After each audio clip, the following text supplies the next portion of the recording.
It's just Seoul, Korea. Right. So, as you noticed, actually, let's just like go straight into it. Of like, welcome to Overwatch. Which is going to be murder for me to cut later. Welcome to Overwatch. Welcome to Probing the Many. A couple of these are on on my Twitch VODs with the Overwatch League. They've actually been really fun and really good to do. People have been enjoying them a lot. So, this one's going to be on YouTube as well. I've been much better about getting the uploads on. I'm going to start making coffee breaks again, stuff like that. Versus Seoul, exactly. Poor Blackmore Cop. This was one of my favourite matches and favourite series in the entire preseason. Two of my favourite teams, two of the top teams, which is NYXL versus Seoul.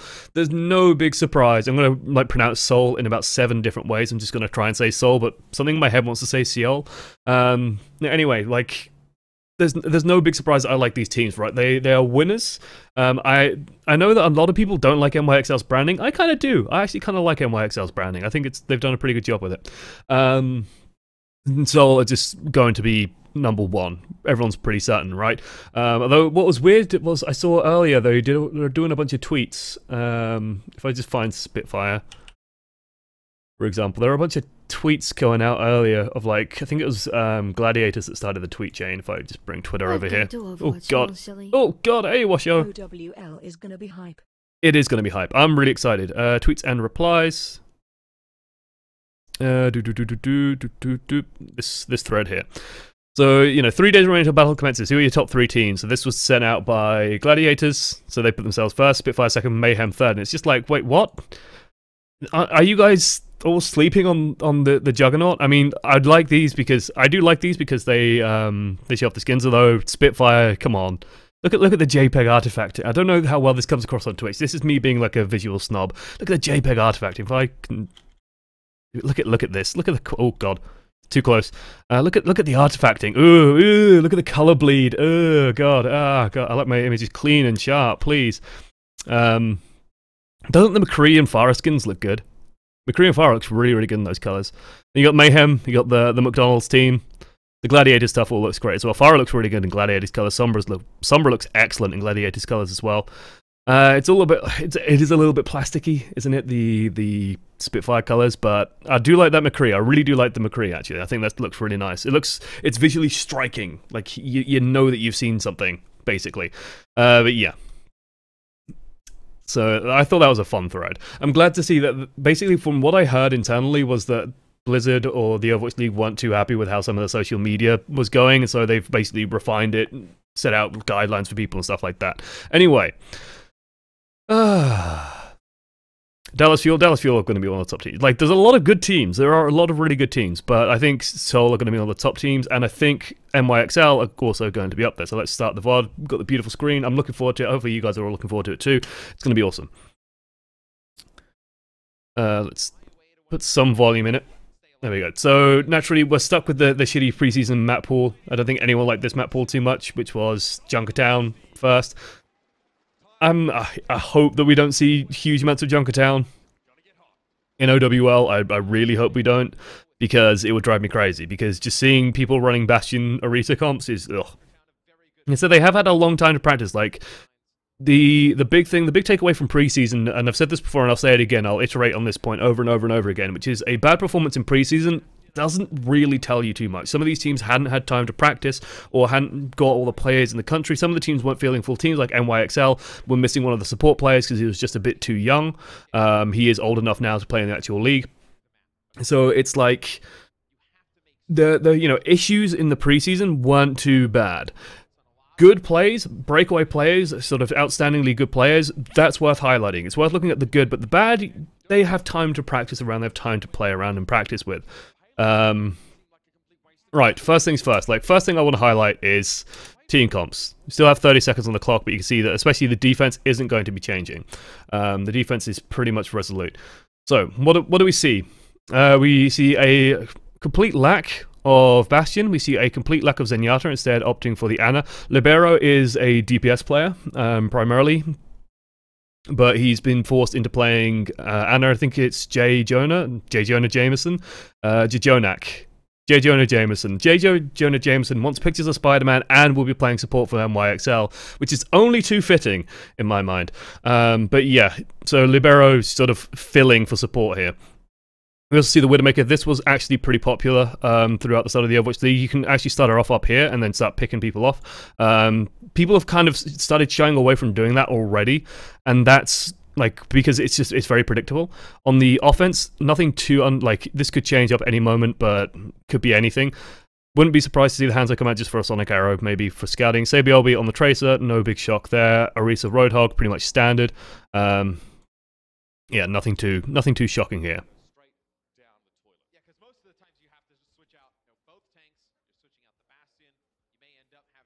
Also, I will say my voice is a little bit tired. I think I am coming down with like a very light cold. It's just wearing my voice out a little bit. So, if I'm frequently drinking, that's why. And there we go, Ryujie Hong swapping onto the Mei to cause some issues. This is like a very Ryujie Hong thing to do. Starting up with the double sniper, Sonic Arrow goes out, he's going to back away and switch, I imagine. I'd be very surprised if he doesn't.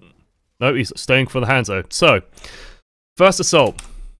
This is actually really interesting just right off the bat. I mean, it's been a while since I watched this, so it's like going into it fresh almost.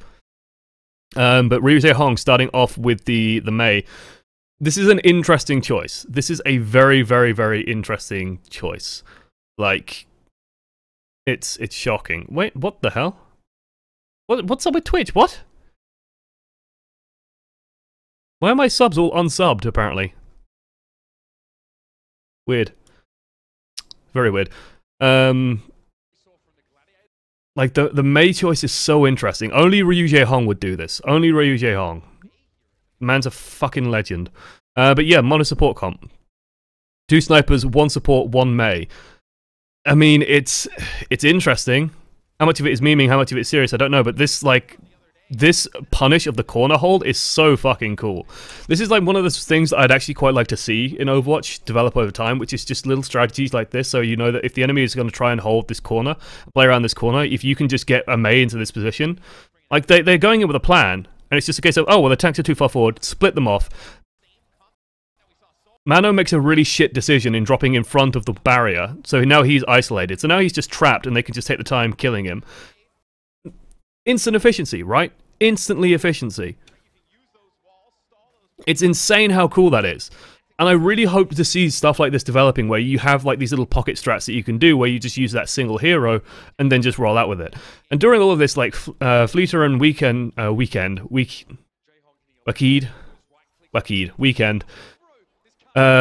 and Wakid haven't done anything. Weekend, I don't know. Korean names, man. Weekend would have been a much better name. It looks like Weekend. It's like they've instantly just taken first, just purely off the back of that Mei play. Like, nothing else really needed to happen. Once they get rid of the main tank, it's create space for Zumba. Zumba just pushes through with Roadhog and just kills everyone.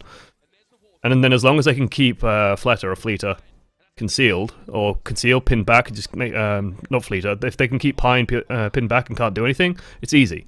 It's so easy. So it's all just come off the back of the Mei kill. Pine gets the better of Fletter. I'm going to say Fletter because Mitch says Fletter, which I think is more the Australian accent. This is a moment I like. This is one of the few times where I'd say Hanzo actually can really start shining. This movement here, I really think is quite cool, where he drops down and comes up here. Just to take control of this space here. Because as we covered before, like, if you aren't playing a Killdozer, or even if you are playing a Killdozer, like, the amount of places where you can actually flank behind the point on this map are really, really small. It's one of the big things of Junkertown, where you are generally just very forward-facing. It's very, very hard to get behind the payload and get behind the enemy team. So Orisa, for example, Orisa Hog is just very, very strong on this, because you're always dealing with threats pretty much in front of you, or coming through like these very, very narrow doorways. Like, this is an especially wide one. Most of the doorways like half the size, where people are coming through, which Roadhog can really pin down. One of the few exceptions is this space up here, right? That's one of the few areas where you can actually start to get behind the payload and put some pressure on it. So if you just have Hanzo go up there and contest it, they can't do anything to sort of come through there. And it's a small room. Hanzo's pretty good in there, firing into chokes. It's pretty nice. It's a nice position for the Hanzo. I like it. Ryujie Hong also going to start controlling space. Like, I like this aggressive movement. It's an interesting wall-off. I find it a little bit of an early wall-off, but yeah, they have just taken aggressive amounts of space, and I really like that. Like, it's just good initiative, and it just means that they're set up properly for the next fight. This could be Excelsior just making a mistake as well and just trying to stall out on the first point a little bit too much, but yeah. And one of the nice parts about this position as well is that the Dragon Strike is super powerful here. Because you're literally just cutting across their team. Like think about how comfortable this Hanzo feels just firing a Dragon Strike across this, and the payload just moves into it. Like, it's so nice. It's so very nice. So this is really good. To stream buffering, it's on your end. It's not me. It could just be Twitch. I've heard Twitch is having problems. Kind of sucks. Now this is a stomp. This is a stomp just purely on the back of Seoul just being better at Junkertown in my mind. Like, New York Excelsior just don't look prepared. They don't look like they have any control. They're not doing anything. Notice that the Hanzo swapped onto Tracer, just moving into this sort of more rotational area. It's going to be interesting to see how he uses the Tracer.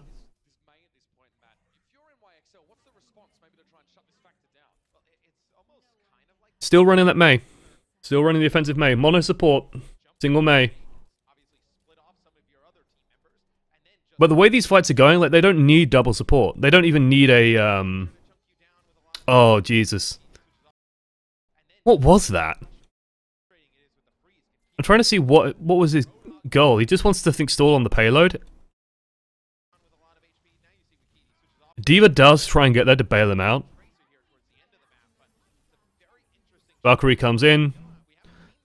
Oh, fuck me. That's a good shot. Yeah, this just feels like a little bit too early. So, standard tactics, right? This is sort of Overwatch 101. This is sort of a very, very standard Overwatch maneuver, so to speak. Which is where you have a high ground position, and the payload moves through like this space here, so this is the payload. And you have a high ground position. The idea is you send Winston down, he'll stall it for a second or two, jump back up.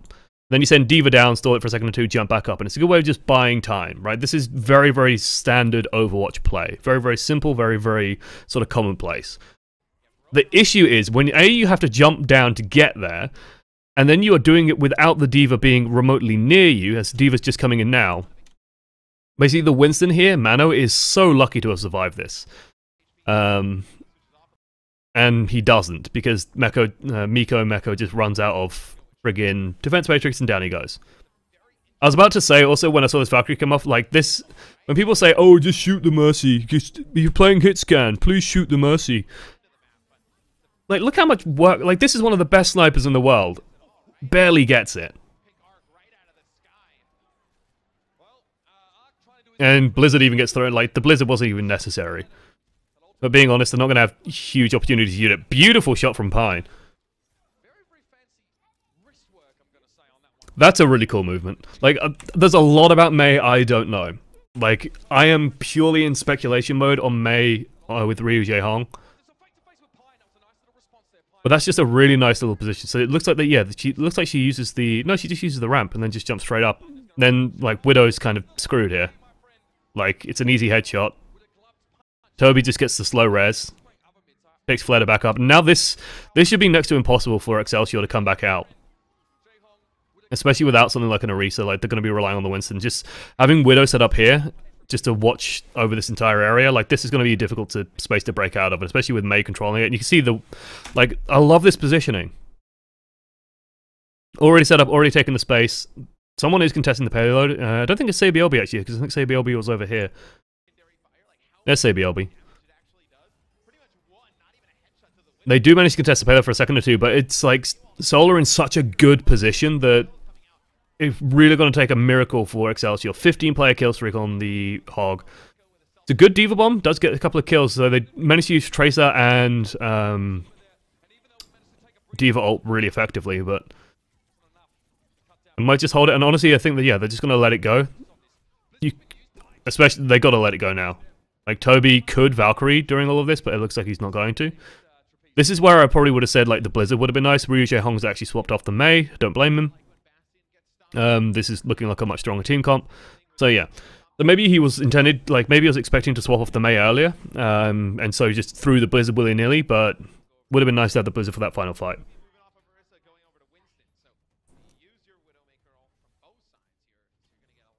If I had to speculate, I'd say that he's probably expecting the swap, so just used it. Yeah, look how far back Pine is. Like, He's scared. This is one of the things that I'm actually very curious to see going forward, is if the Orisa Widow sort of meta continues, because it is a very, very powerful combo, because it just means that, like, the way it works at this point is, let's say that Widow stood here, right? Just in this position over here. If Seoul get a good read and get a good scout and know where she is, Fleta can just poke out and then boom, headshot, kill. Right? Like, it's very, very possible for Fleta just to get the quick pick. But when you have an Orisa barrier set up somewhere like this, or just some form of barrier tank, and the Widow's behind it, it's infinitely harder to push out into spaces, because the Widow is 100% safe. It looks like Seoul just gonna have basically picked out Pine, judging by where that Diva looked like she was going, so Diva just goes to contest the high ground. It's like a counter dive comes through from Excelsior. This is Sabiobi being a fucking beast. Note the pulse bomb. This is a risky pulse bomb. As someone who's trying to learn Tracer, like, I want to know, I want to read into what these players are doing, how they're doing it, and the reason, like, they're just, like, she's already on 75 hit points. Like, to me, in my head, it's going, why would you waste all that time trying to just drill her down with left click just to throw a pulse bomb now? Like, she's on 50 hit points. I think it's just for the speed, and, like, he just wants to know that this target is dead and done. And then he just whiffs the bomb slightly. It's not even a whiff, it's just more Fleta takes a sidestep, bomb doesn't connect. Feels bad, man.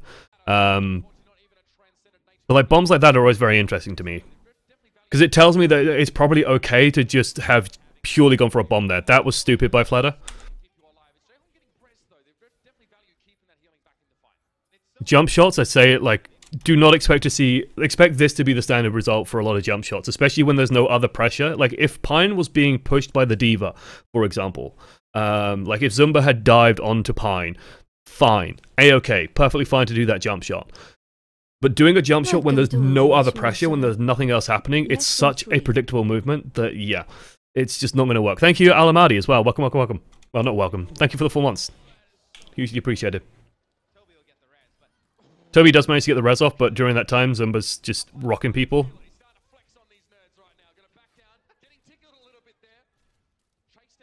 Widow on Widow, got crouch spamming. Sabiobi, though, goes in on the back line. Like, they've picked out, hey, we got to deal with this Widow on both sides, basically. It's just a matter of who's dealing with it better. Now, the advantage for NYXL is that this position up here is a pain in the ass to get to for a Tracer. This was a bit unlucky, I would say, as well, from Fleta. Like, you expect this shot to connect, so watch Pine's hit points. Pine's forced down. Notice that his hit points are barely moving. Shot lands, but it's just not enough. Realizes, oh, the res picked that up. Sabiobi goes in, gets the kill. Almost dies for it, but does get it. This means that Pine can now push forward, and Seoul just back off. Like, they're scared now. And with Visor, they can kind of take as many liberties as they like, so they're just going to push in. Oh, Ri Jae-hong should not be jumping there. That's bold. That is... I'd say that's bold. That's stupid. It's not often that I would say that. This just seems to be taking the piss slightly.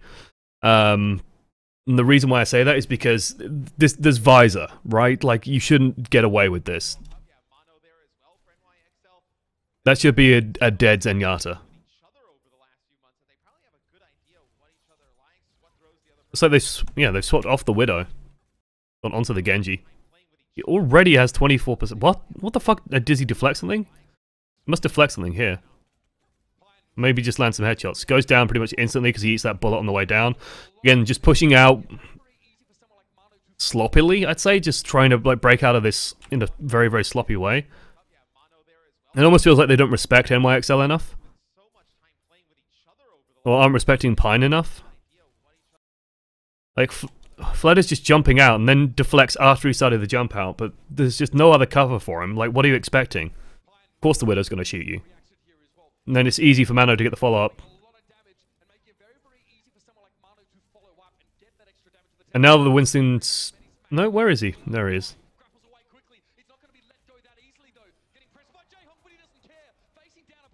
Just has enough space. Like, this is so fucking difficult to do. Like, this is very, very impressive out of Pine. He's got Winston killing him. Now, he's getting support from, like, his entire team at this point. But he manages to find, like, a second and almost gets the shot on Ryu Jae-hong there. Gets the shot there. Well, because the Winston's so busy behind him that he has clear line of fire.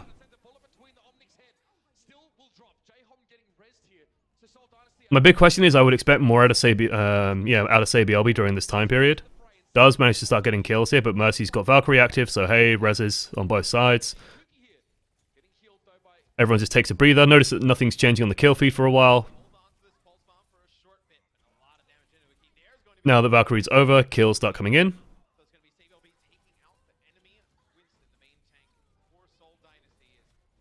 Pine swapped. Now on the Pharah, good choice actually. They have no counter to it. The Trace is keeping each other busy. I'd say that this... oh. Yeah, that worked out nicely for NYXL. Like, Sabi can afford to just keep Wicked. Let's say Wicked, bruv. In it though. It's Wicked. Could just keep Wicked busy, and then it's just no problem. Beautiful bomb. Beautiful bomb. It's gonna go for a res. Very, very lucky that Mano dropped the bubble there.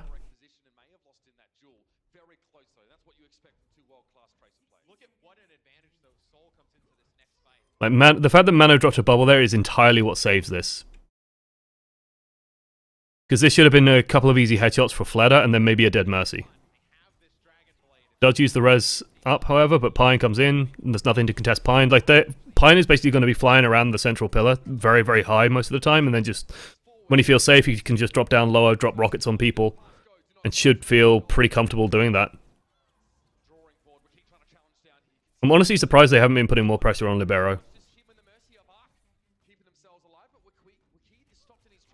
Because he's not playing a position that he's super comfortable in. I mean, I imagine he's good enough to do it, and he seems to be getting results, but yeah. You'd expect to see more pressure coming out onto him. Oh, Jesus.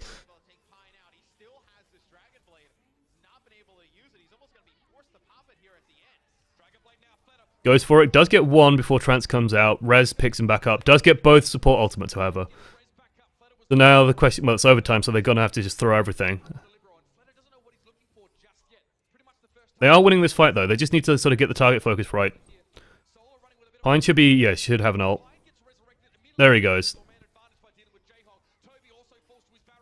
It feels like a slight mistake from Fleda to just let, like, they should have been able to read that Pine has ult by this point. Should be kind of expected. And then when Fleda sees that Pine's sort of drifting around, like, they should be anticipating this ultimate.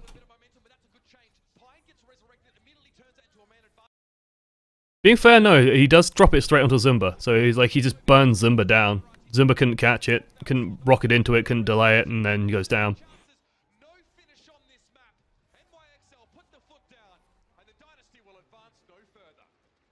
Oh, steady. I think they're refining those graphics still. It wasn't quite round one.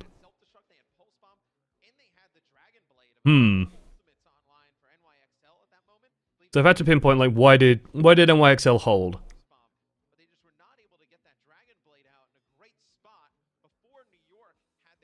It just feels like Seoul weren't diving focused enough. Like, they got through the first point purely on the back of a really fucking solid Mei wall. Got through second point by just taking ground super aggressively and just basically baiting NYXL to try and defend in a default position. Kept punishing them as they tried to come out. And then were set up really nicely for when it really mattered, when they were coming around the corner, so they could get a good Dragon Strike through, create a lot of space, and then start pushing, and keep it going. When they hit third point, they just seemed to stall out completely. They got all the way to the end, and then just they basically ran out of gas. And then they never seem to just get target focused down. They never seem to find the kills that they needed and then capitalize on them. It felt like Mercy was constantly causing them issues as well, that basically every time that they looked like they had advantages, Mercy would just Valkyrie and then get away with it. Maybe they needed to stay on the Widow. We'll see.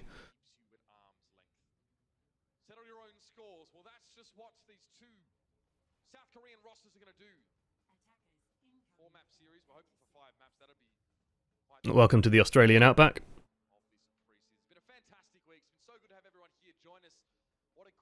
Welcome to the effect of using a controller for camera movement. It's very, very smooth. I like doing it myself sometimes. Very rare, but it's really nice to do. So, let's just look at the team comps. Biggest thing to note, that jumps out at me is the Sombra. Again, no Bastion being played.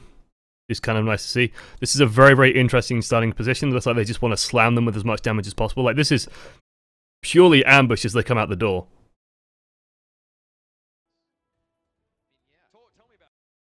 My one concern with this position is they have like 4 people all set up over here. There's no health packs over here.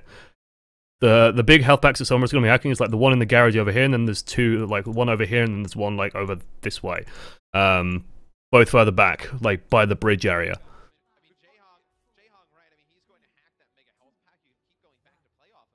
Fun fact, back in the test, you could actually hit your set, like this thing here had physics, and as Widowmaker or Pharah, you could just stay there.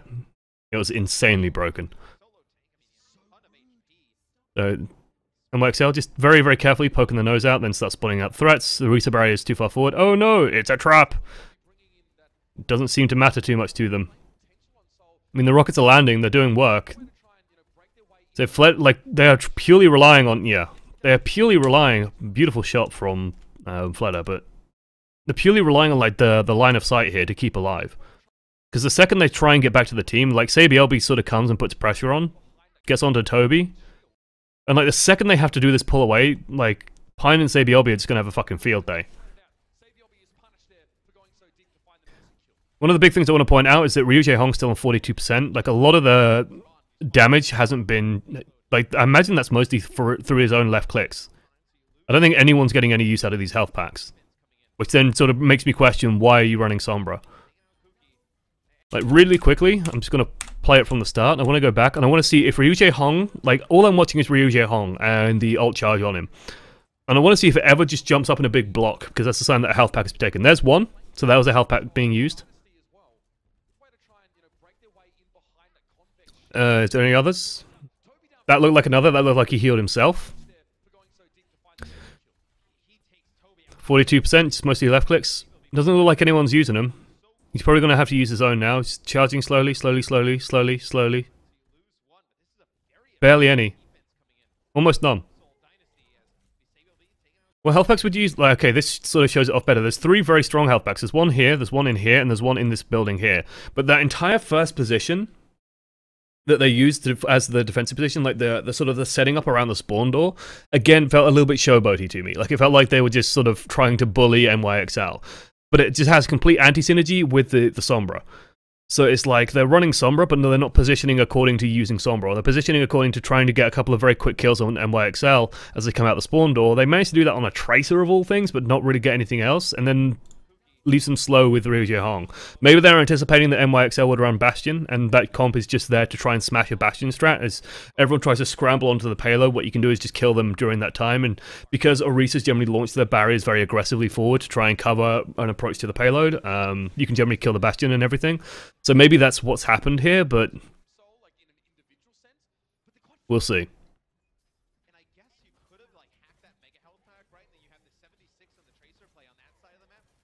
So they are contesting. Isn't that wicked? I mean, Wicked and Ryujie Hong can keep this contested for a while, but if they don't pressure Pine, Pine is just going to shoot everyone. Like, I would love to see Pine's camera angle here, because I don't think there's any pressure on him at all. I also want to highlight that the only tank on Seoul Dynasty is Roadhog.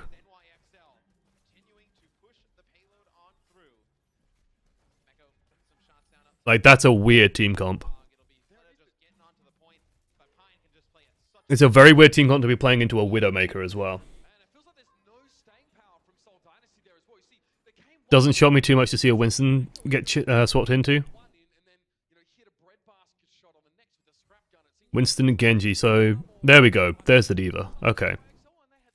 Swapping to very, very heavy dive.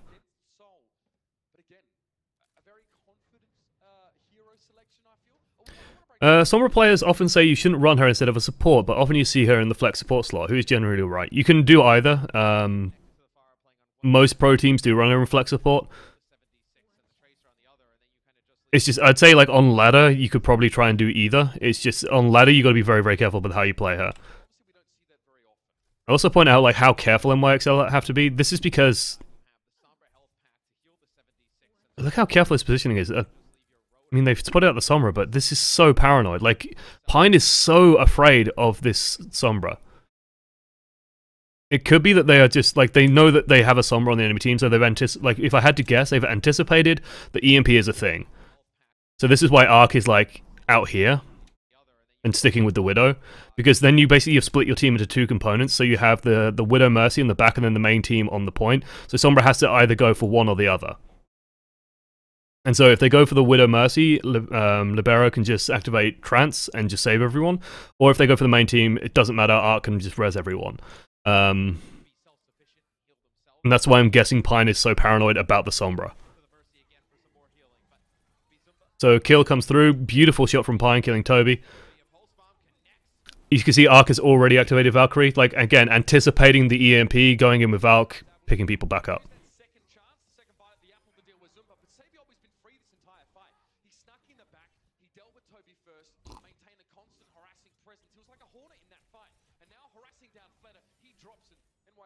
Like, that was just very, very nicely read by NYXL. It felt like they had prepared for something. It feels like Seoul Dynasty's tactics were, let's prepare for a Bastion strat, let's try and ambush the Bastion, and then when no Bastion came out, it was just like, fuck. Can't do anything.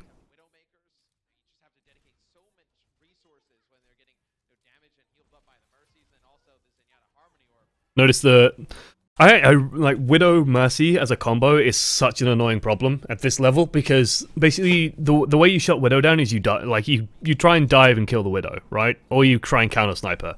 But the issue with diving the Widow, especially with the tanks, is that tanks will not kill Widowmaker fast enough if she has grappling hook alive, if she has grappling hook available to her, if there is a Mercy healing her. So the minute all this dive comes through, it's just, oh well, Mercy instantly swaps to heal, no problem. Grapple away, safe. Go back to the team, keep pushing. It's like that dive just got nothing, and now Winston's stuck. And he's headshot, so he can't actually jump out. I like this from Pine. You can see he's realizes that Winston is going to peek. Notice the adjustment on his aim. Isn't that cute? I think that's cute. And it's just like, oh, pop. Gives him a slap on the ass as he goes back out. Activate sights as they start coming around the corner. Hello, Tracer. Oh, oh, Jesus! I think that this again is taking the piss slightly.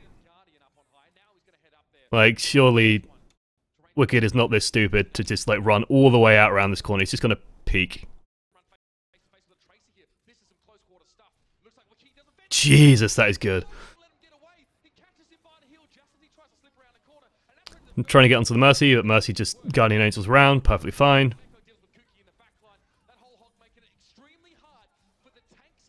Getting the D.Va is huge while Valkyrie is active, because you can't res the D.Va. Pine is back in the fight. Like, they managed to res Pine, which is absolutely superb. Because Pine could cause a lot of problems for them. Especially now that Fled is down. This is a dead Ryuji Hong. Like, again, it feels like Seoul are just kind of all over the place. It feels like they might not be respecting NYXL enough. And like, they're... Basically, dive stopped working because Mercy is a thing. Mercy exists. And Mercy just puts such a fucking huge problem onto dive. Because if you don't dive the Mercy and they just res, then GG. Oh! Disgusting. Oh my god, what the fuck happened to Toby?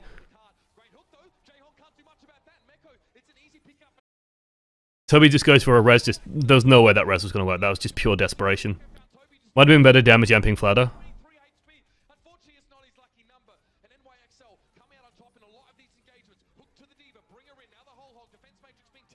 Damage amp Whole Hog.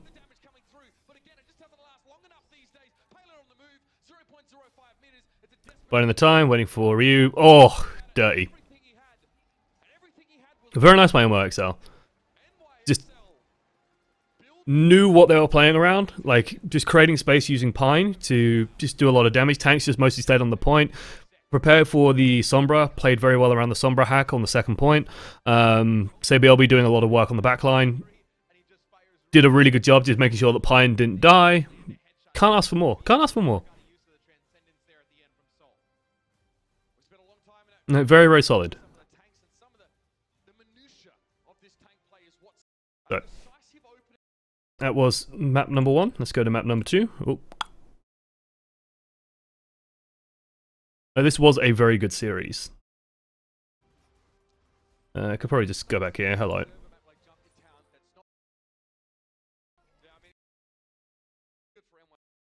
Like, these are highlights from previous days.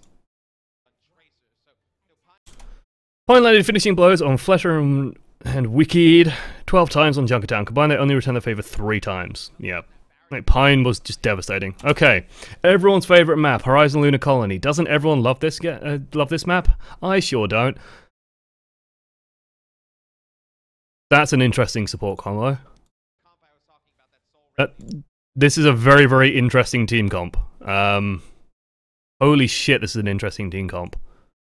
So the DPS is Tracer Sombra, supports a Lucio Moira, and you have Winston Diva tanking. Holy shit. Meanwhile, the defensive lineup is... Expect to see this lineup a lot. Tracer Widow, Winston Diva, just very common mobile tank comp, and then Zen Mercy. Pretty fucking standard. So, okay, Fled is going to take the health back down here. So my question is, like, do Fleder and Bunny just go super hard onto Libero, probably? Oh, Janus ending up stuck as well. Janus has swapped in for... Mano.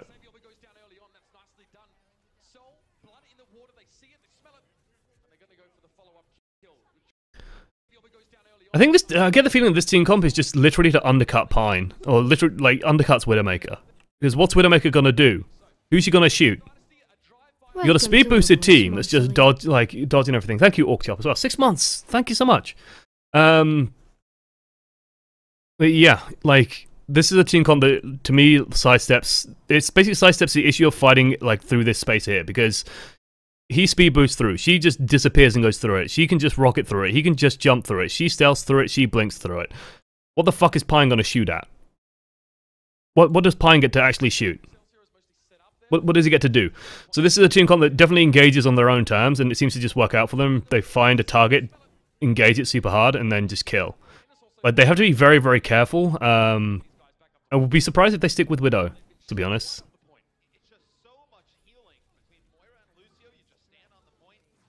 Like, yeah, there's a shitload of AoE healing. There's a good amount of damage when it gets in there.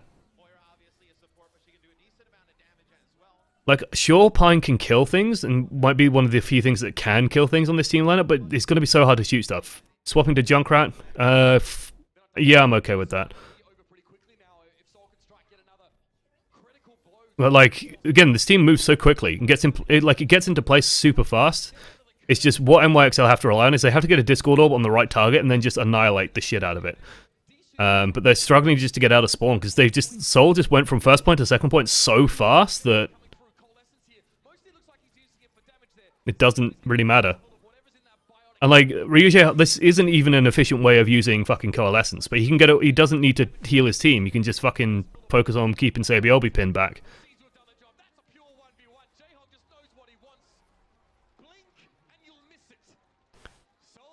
Blink and you'll miss it. He says. The man says. Like, that's just a team comp built around speed and evasion. That's cool. That's pretty cool.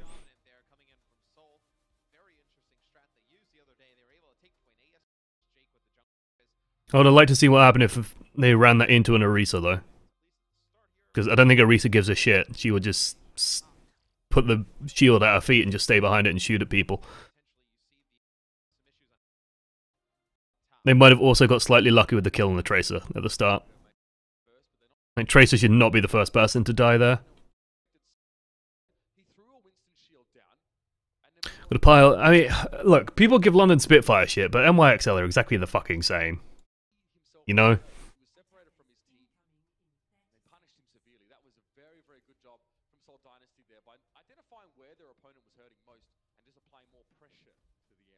But otherwise, let's see. So, like I said, team called to watch. Hey, they're running the Orisa instead. Looks like standard, well, yeah, for current meta, standard dive from NYXL. High ground defense. So this this was pretty common to see this, and this is what I was sort of mentioning earlier with the Orisa Widow. It's so, like, Widow can just very, very safely stay up here. As long as she stays behind this barrier, she can just stand up here and control all of this courtyard space. And it's very, very hard to push out into that because there's just a good chance that she will just kill someone. And as long as Widow can just stay there safely and the Orisa makes sure that she can. And, like, you can't dive into that because you're diving into, like, the entire enemy team, so they're just going to kill you. So you can see Pine barely survives coming through. Looks like Bunny's already isolated. Fled is getting a shit ton of charge. Looks like they've managed to chunk Miko. This is a good way of countering this, where you just put someone on the point and then try and bait them onto it. Bunny's dropped down. Looks like it's starting to pull the team apart a little bit. But they have managed to sort of take control of that high ground space. Good pull. Janna seems very lost about what to do when he could have just stepped back. Does manage to survive somehow. Pine gets the kill onto Fleder. That looks like a deflect to me.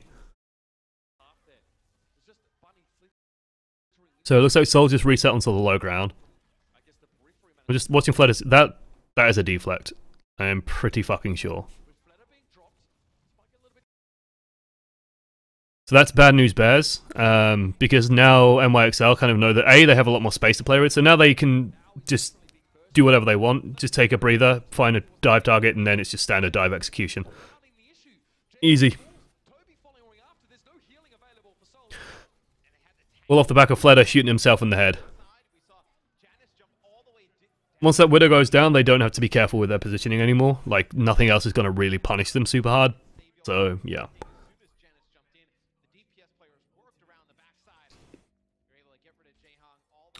Interesting swap coming out of Toby. Swaps off the Mercy and onto Anna. This, again, is one of my thoughts of, like, hang on. Are they taking this serious? Are they taking this entirely seriously? When you say this comp is interesting, do you mean it's a bad one? I mean, it's one that I would not expect. Like, if they want to run this, then they can run this. Like, I would like to see the Mercy in it still, but hey. The Soldier swap, I kind of like. The Winston swap makes perfect sense on the second point. We've seen it constantly, like, on my own ladder games, you see it constantly where Orisa just doesn't have the mobility to deal with second point here. So you really want that Winston just to give you that extra mobility. I'm guessing they want the Anna just to, like, be able to support from, like, all the way back here. You can see Toby all the way in the back is able to just provide all the healing. So maybe that's why they don't want the Mercy, but like, you're playing Anna into a dive. She is very, very far away, but like Sabiobi is already fucking in there. Like, the dive is in there straight away.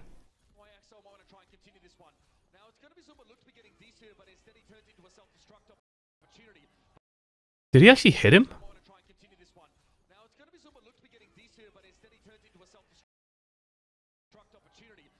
It was just good focus, I think. Just gets rid of Zumba. And hey, look, Ark's activated Valkyrie. Valkyrie is a pretty fucking good ultimate.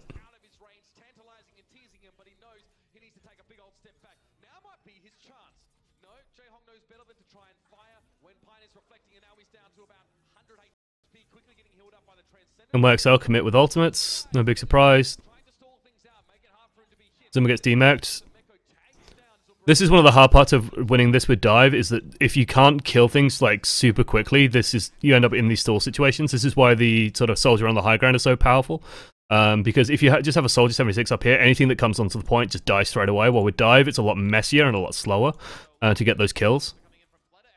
So Fleder breaking out and just coming, like, they managed to stall enough time for Fleder to just stand off the point, activate visor, and clean up.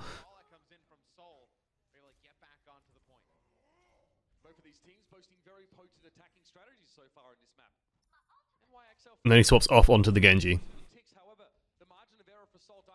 So it looks like they're just going to run dive into dive, but one team is running Mercy, one team is running Anna. It's a very interesting choice to run the Anna. I want to highlight that that is kind of interesting. Bunny's just going to be looking for, like, this is Bunny waiting for a pulse bomb. They managed to scale up where the Winston is. Put some pressure on him, he has to jump back, that's going to delay this next push a couple of seconds. Reveals a lot about the positioning. Sabiobi just tries to create some pressure. Notice how passive Sabiobi's playing. Like, I've admitted myself that I want to learn how to play Tracer, so like watching what these guys do and their behavior is kind of interesting. Just watching how sort of passive Bunny is, even during this downtime, just watching and minding a certain single flank. CBLB's not doing anything too aggressive, he's just sort of poking at doorways and trying to be annoying. This might be a bomb from Bunny. Nope, they're just going to dive onto the D.Va, so they just realize, hey, we got most of them down, that's the end of this push. Like, it's interesting to me that Bunny didn't bomb here, but I guess he knows that the dive's coming in, so why bother? So, by the way, this is the... because I think they talk about this in the commentary, this is the bomb tech, where he presses Q before blinking. So Q blink, and so the bomb's already coming out as he's blinked forward. And so it's extremely hard to avoid it. So yeah, Mitsu's now explaining it. Did Pine blade? No, he didn't. Yeah, he did. Where did Pine blade? That's sloppy.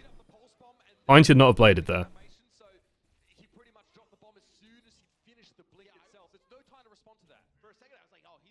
Kind of interesting is OneAmongstMany's way of saying he thinks it's fucking insane. It's an interesting choice. The reason why I use the word interesting is I suspect that Seoul Dynasty know better than me.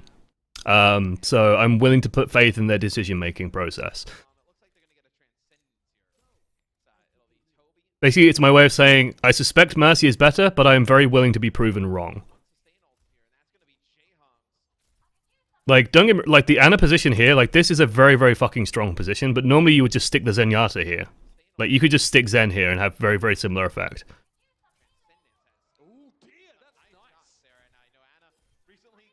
This just feels like NYXL are being sloppy. Like, with their positioning, like, the fact that Libero just took 2 shots from Ana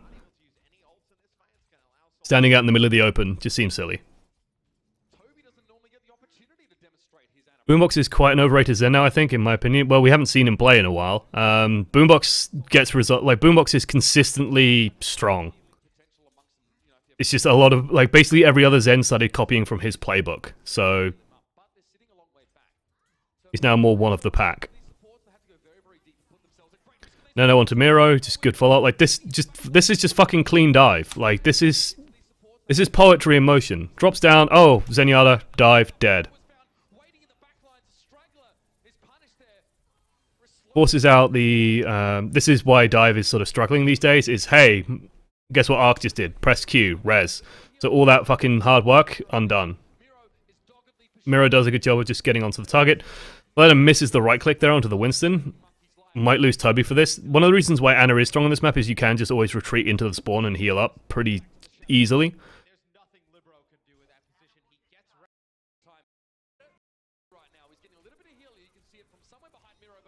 It just feels like the kills aren't coming in effectively enough for NYXL.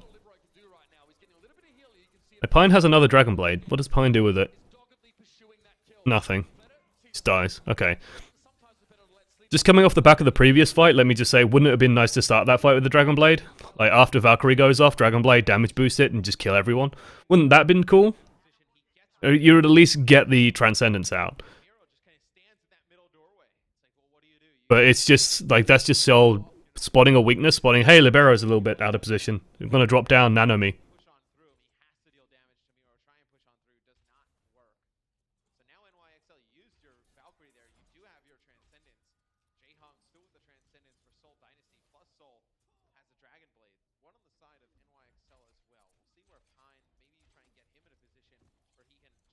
So again, just scouting, looking for position, just putting pressure on the tanks. Notice that they haven't committed to anything yet. Well, Libero, he activates Transcendence pretty much the fucking moment someone looks at him, basically, and then just goes, okay, well, fuck it, we managed to get Zumba out demacked. I'm gonna trance. This does clear the field for Fleda, because he can just wait. Then just kind of push Dragon Blade plus trance of their own. They might not have even needed the other trance, like... Toby nanos D.Va. You aren't shifting that anytime soon. I think Toby did that while dying. It feels like Seoul are a lot more scared than perhaps they need to be. Toby just nanos the D.Va, just to secure the point. Does go down in the back to Pine. Pine hasn't done anything on this Genji so far. He's had one dodgy Dragon Blade and that's it.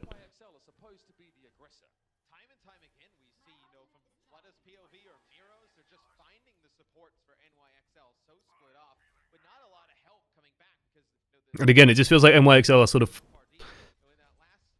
like that. They had a huge opportunity there with that trans push, and then just did nothing with it.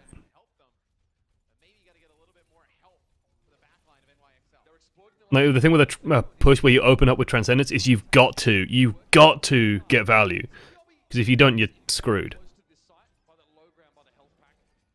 So again, Ark is ulted, and it's like, so they start this push. Ark is now just ulted. Like, what triggers that to happen? Janus takes a shitload of damage. They dive onto Janus. Janus is going super low. Ark is just ulted. Janus ults himself. It's like, you've committed a support ult, guys. Like, this is where either kills or Seoul have to be reacting. Seoul have nothing in the tank here. They've got nothing. Why isn't NYXL doing something? They're just fighting Miro and not killing him. Ark is now, like, Valkyrie should be finishing soon. And the net result of this, okay, I underestimate the length of Valkyrie clearly, as he manages to res Pine, but Pine goes down again to Bunny Bomb. It's just weird to me that there's like this huge period of time where there's no support ultimate on the enemy team. They know that Transcendence is down. Pine's holding onto this Dragon Blade. They have Valkyrie active. Why are you pissing around with a Winston?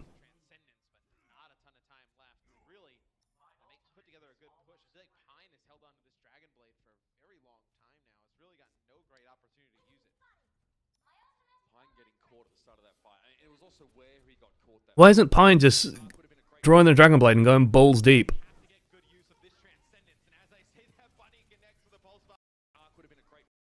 I want to try and see where Bunny's position. Like, Bunny's just waiting. He's just here.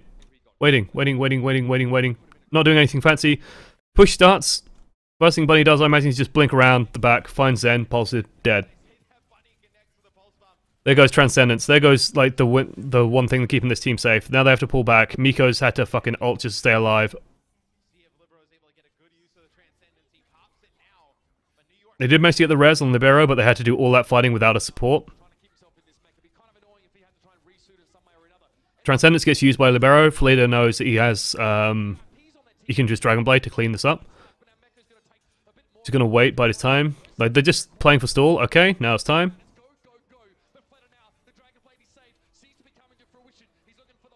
This is easy for Seoul. Like, this looks easy. Because it never felt like NYXL. In the moments where Seoul were weak, NYXL never capitalized. They never pulled the trigger hard enough. And so Seoul could just sit back, and then it's like, oh, well, they've just had to use Transcendence to engage. Okay, Fleda, just stay back, stay alive, don't die. Okay, Transcendence is over. Okay, we have our own up now. We can either just Dragon Blade, or we can just Dragon Trance and end this fight. No urgency to Seoul's play at all. Bunny was basically in the same place every single push and still got value out of it every single fucking time. Legend has it that Pine still has Dragon Blade to this day. It was weird to see. It's like, they do a push, Zen uses Trance defensively. Next push, they go in, they have Dragon Blade. Why aren't you Dragon Blading?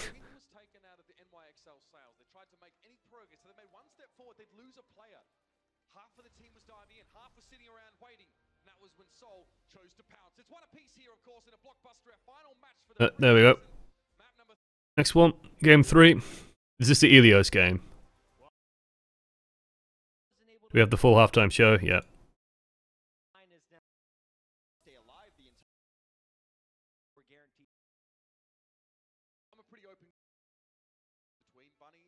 So, yes, the Ilios game.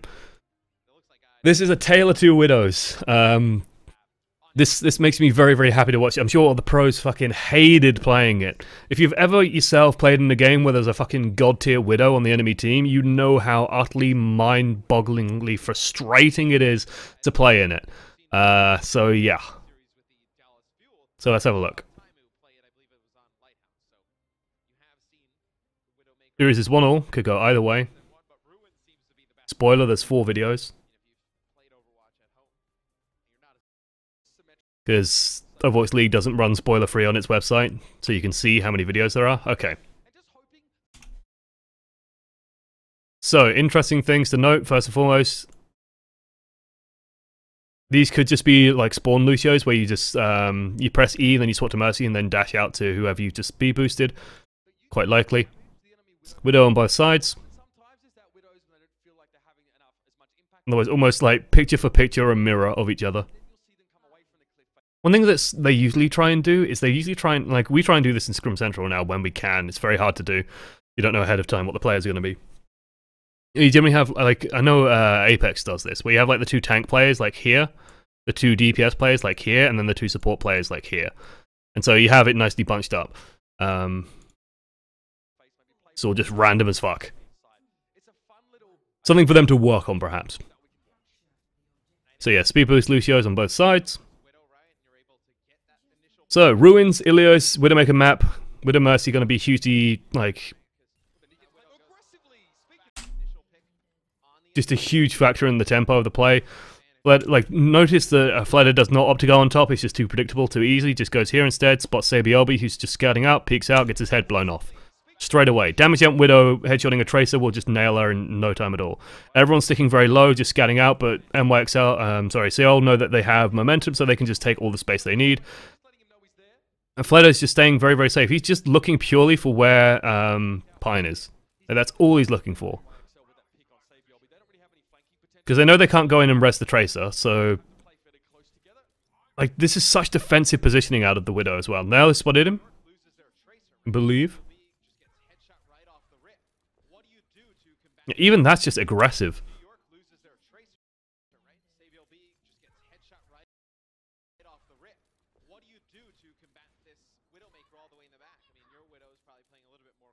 They're just looking, like, just playing so...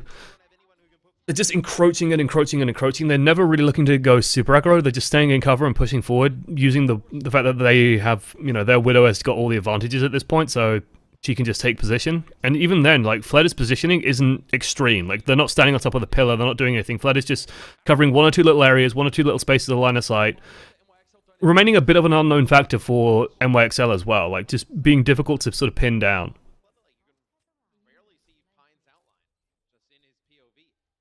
Yeah, that's a Venom mine purely to deal with traces, in my mind. I suspect this is off the back of a call-out that you see this reposition. Because the fact that she's done, well, I say she, well, the fact that Fleder's done this and knows instantaneously where to look is like, this is a sign that, hey, they've called out where Pine is, and so they know, Fleder knows that he can just go for the jump shot and maybe try and get it. It's risky, but because Seoul have so much ground and creating so much pressure, they can get away with it. Plays it careful for a couple of seconds, then uses sight, now knows that he can take jump shots. That's a huge risk from Pine. I'm waiting for Fleder just to sidestep off the map. I don't think it's going to happen though. Again, it's just all playing around sightlines. Like, this is all just sightlines and sightlines and sightlines.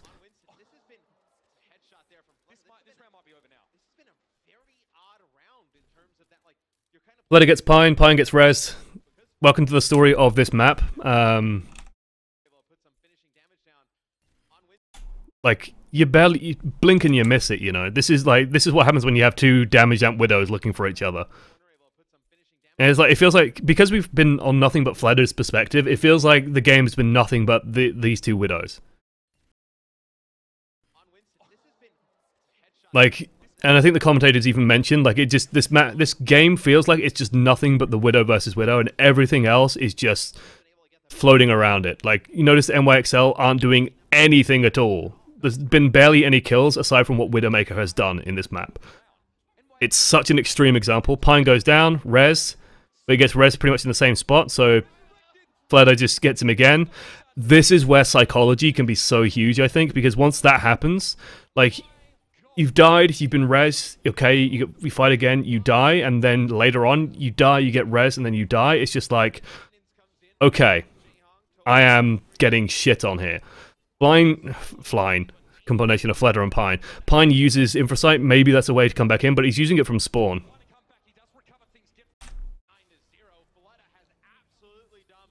This is one of the awkward moments, Widow. Lands a shot. Stuck in the reload animation. Widowmaker's reload is agonizing when you're doing it. Crash spam just not enough, goes down, Pine finally has space, but NYXL have tried to engage because they have to at this point, and Seoul Dynasty just have all the space, all the ground, can just do whatever they want, have held onto these ultimates probably all fucking game long. We have no fucking idea what else is happening in that. So yeah, just smashed to pieces.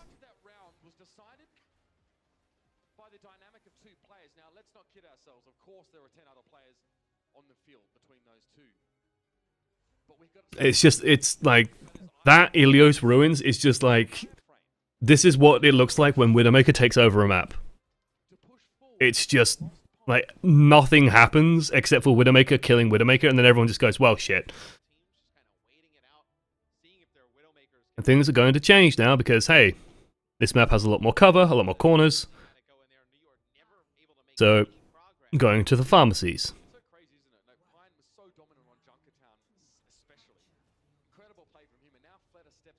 Sticking on the Lucios as well, wants them tasty boops.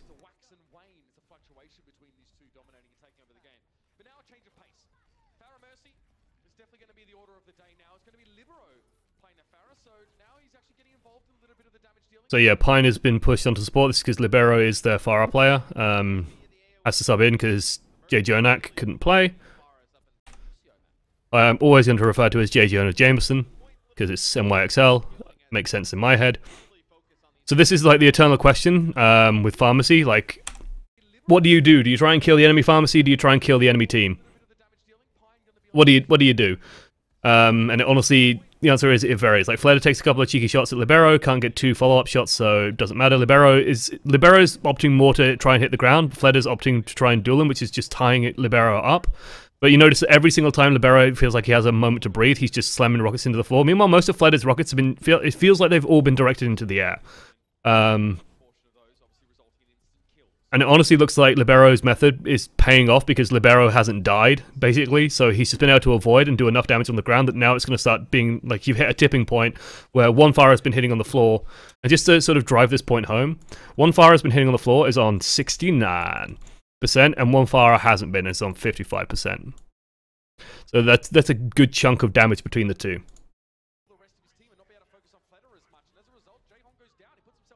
Fleder does finally get the kill, but I imagine that he's just going to get rezzed. Yeah, Arc just picks him back up, and Fleder just has to back away, dies to Janus. How could pros counteract Widow on Ilios Ruins without one of your own? You try and play... I don't know. I really don't know. You could try, like, slow grind with a Risa, but even then you would never get into the pit, I think. Like, you would never be able to drop down. I don't know. I don't think Super Aggro Dive would work with Mercy being as she is. Post-Mercy change could be different. We'll see. Beautiful bomb for CBLB. Like, just bombing a support is just like the easiest way to win a fight. Ryu Jae Hong could opt for Valkyrie here, but it looks like they're just not going to. So they use Sound Barrier Bomb. Looks like Janus is ulted as well, just to stay alive. Honestly, these are pretty low impact ults to use. What triggers Pine to use his ult? He just used it. I think Janus just drops low. They just decide to counter-engage. Sound Barrier, Janus ults as well to stay alive. Pulse Bomb comes in, kills Toby. Done.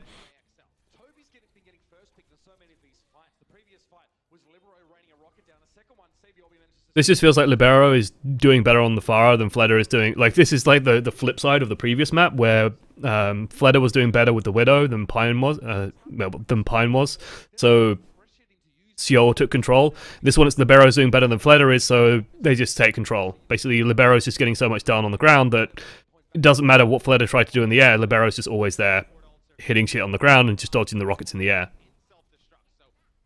A little bit of help comes in on the dive. Diva comes in to try and get onto Arc, but again, it's just not enough. Arc just evades. Valkyrie's just to stay alive as well. Ryu Jae Hong uses his. Everyone take a breather, everyone take a moment. Munchkin goes down. Doesn't matter. Ryu Jae Hong picks it back up. Zumba goes down. Ryu Jae Hong picks him up. Doesn't matter. Everyone just takes a breath. Toby uses an ult. They've got to get value off this now. Libero has to do something. CBLB, sorry, not Libero. Fleder has to do something at this point. There we go. Kills start coming in now. Like, that was their big sort of moment. CBLB popping off. Doesn't matter though. Like, this was their big sort of moment to get something done. Was at this point, when you have the support ultimate, they've gone through both of theirs. This is a bold decision to use this. Gets everyone but Kuki. But like the kills have to come, like this sound barrier basically amounts to very little by the looks of things. The kills just come through afterwards. Where Fleder finally gets Libero, Munchkin gets big old kill. Sabielby tries to clutch it, clutch your kick. Turns out to be kick. There's only so much one man can do, even if he is Sabielby. One of the most exciting traces to watch in the world.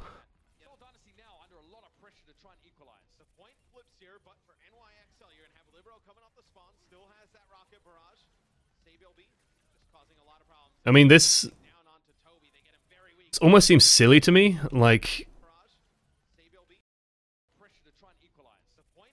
In my mind, Sabielby should have got out a while ago, but he's just getting away with this somehow. Like, is no one noticed that there's still a Tracer just drilling into people? Toby's just fucking drifting around in the middle of the point for a while.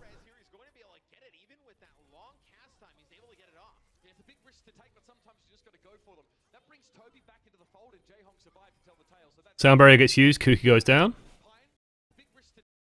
One thing I would like is on Boops, if it was like an environmental kill, I would like to see if it was like red or not, because I don't think the kill on Toby was an environmental, because his corpse is fucking there, so Ryu Jae-hong picks him up. They sound barrier to engage.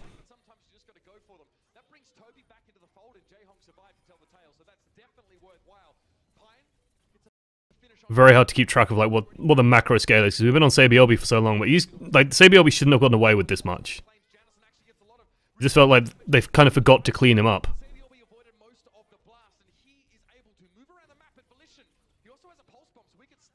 That's insane. It's insane that he survived. Why is he still fighting? Because they're winning. I'm guessing he was just trying to farm up another ult. Like, he assumed that, oh, I'm probably going to get, like, I'm just going to get hit by a rocket any second now. It just felt like Seoul didn't know how to clean up the Tracer, which just seems weird. It just sort of left her alive. And then NYXL just re-engaged. Their support ultimate cycle through, come back on. Toby just ults. Sorry, Pine just ults, and then GG. Oh boy. Okay, a lot just happened. So NYXL know that support ultimates are coming online for Dynasty. Like, that isn't hard to predict. Libero managed to get the kill on Fleder. Ryu Jae-hong just actually, I think... No, he ults. Libero just goes for Toby.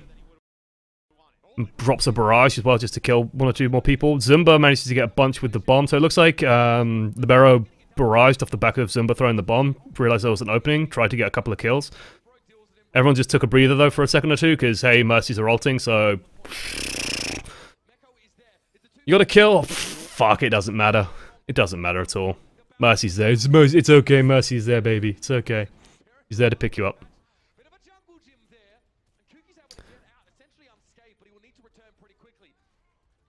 And once... This is why... This is the reason why, guys, I am not sad to see Mercy nerfed or removed.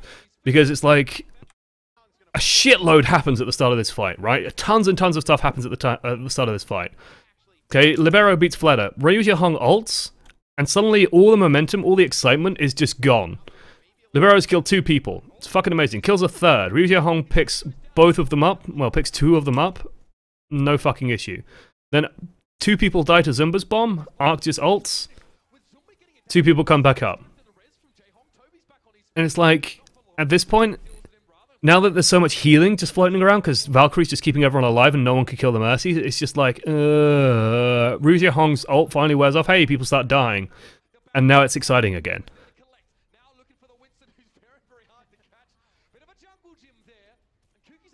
How do you think Kuki's holding up compared to Miro? Very hard to say.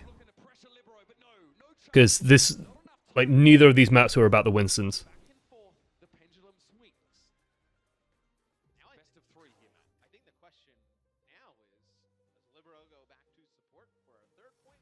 I purely think that's mostly off, well, not purely, but largely off the back of Libero's Pharah being so good, and like, what's the Winston going to do about that? And then just Fleder's Widow on the first one. And I know that that's sort of a cop-out because that's where the perspectives were, but it really did feel like that was where the sort of central driving force of those games were. That Libero was just getting a lot more damage out than Fleder ever was, and so one pharmacy is just outperforming compared to the other. More kills coming through on the floor as a result, and it all starts sort of working out for NYXL.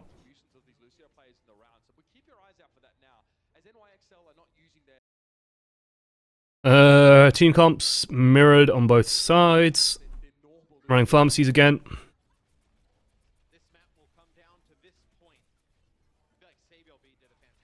So what I'm going to try and keep track of here is, like, again, just the ult charge between Fleder and Libero and see who's getting more hits in.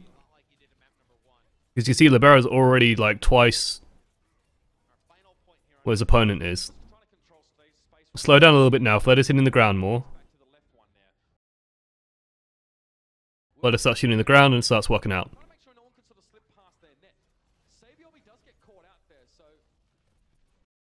Like, it's very, very hard to make this sound like it's like a huge reliable thing, but it is a sign that Fleder's mindset may be changed between these games.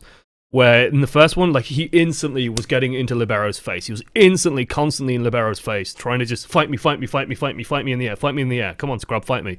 Libero had just had fucking none of it. Now he's changed tack and he's gone just to rocket onto anything diving onto his backline, and it seems to have worked out. And losing that trace on the ground sets you back pretty massively, because basically if Fleder connects to a rocket, he has follow-up available to him. He knows that Munchkin can go in and hunt down and kill whatever he needs killing. Meanwhile, say BLB has to do all the work on his own. Both Faras playing very, very high up, just spamming. It's just spam, spam, spam, spam, spam. Just firing off the occasional rocket at each other, but mostly just rocketing onto the floor. Looks like NYXL just want to push it, pull it to the point. If they can get rid of Miko, that would be huge. Ark has to ult. Ryuji Hong ults. Everyone take a breather. Hey, they get the D.Va mech. And they get the D.Va. If that D.Va gets res, I'm going to be pissed. Res is still coming through, so, you know. There we go. Maybe now we can have a fight. Pine blinks first. Basically, Pine uses Sound Barrier first. Toby secures this fight using Sound Barrier of his own. It's all okay. Fleder can now just do what he wants. Secure a couple of kills. Easy.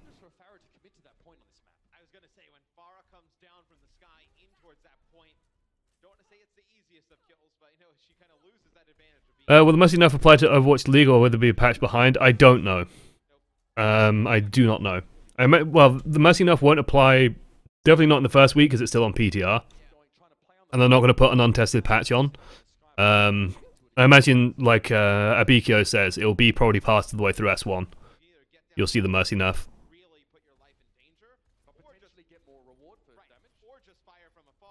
So again, NYXL very aggressively pushing towards point. Like, they want to fight on the point. They want to try and minimize what Pharmacy can do, so they are trying to drag the fight there. Beautiful. Beautiful from Fleder. Just to get that boop. And now it's easy. Just focus on Ark. If they can kill Ark, then amazing. Miko being D-Mech means they can't finish Ark off reliably, but seems to not matter as the fight on the ground is just going badly as well. Like, Ark is just solo healing at this point. And stuck to the Pharah, so Seoul has healing, NYXL doesn't. Janus, though, goes big, gets a boop off and kills one. Seoul just going to back off, let him take it. That was a turnaround.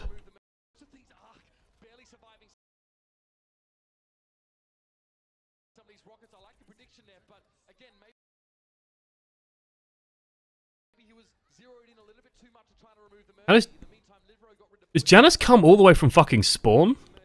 Yeah, he does! Holy shit! What a god! Holy shit, look at this play from Janus. So, Janus is dead, right? I was just like, wait, what? When did Janus get back? Like,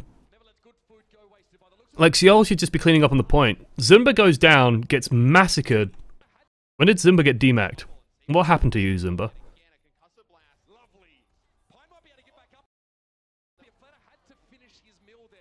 Barrage, maybe? Like, the DMAC doesn't appear on the kill feed, which is weird. I'm guessing it's the trailer from the Barrage that did it? Because losing Zumba on the point means that they lose like a lot of damage on the point, because they should, in theory, just be able to clean up on the point now. That's sort of what ends up happening, is all these kills start coming through. But Janus comes out of spawn, activates Primal Rage, and just jumps straight to the fucking point because, hey, it's overtime, so why the fuck not? And just gets the boop of the century, kills Toby, finishes off Munchkin somehow, and Kuki just backs the fuck out by the looks of things. Like, Kuki was there. Like, he gets his ass slapped out. It looks like he's just gone onto the roof to try and fight.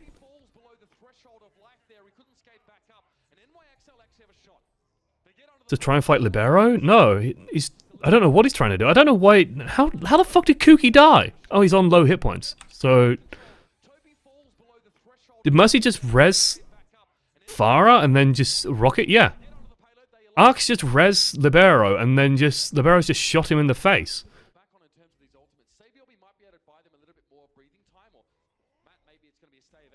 Maybe you should have gone back to the point there, Kuki. Zumba ulted, okay.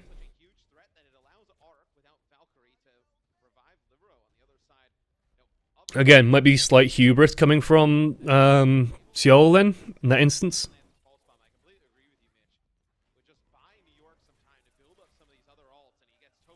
Beautiful fucking tracking from SayBLB. Jesus.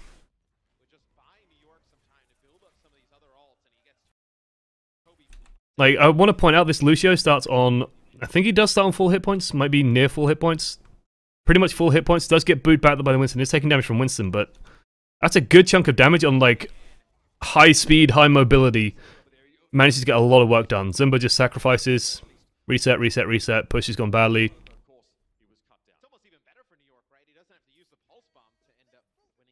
So now the key for Seoul is if they can get rid of Valkyrie.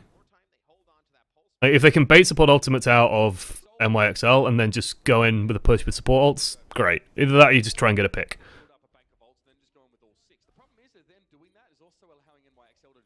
Oh, you can see that Pine, like, this positioning out of Pine. Like, look where he is. So nervous, so nervous. Like, this is as safe as you can be from Farah, right? So, yeah, bomb goes through, pick comes through, Arc just activates ult, Ryu Jae Hong activates ult to counter.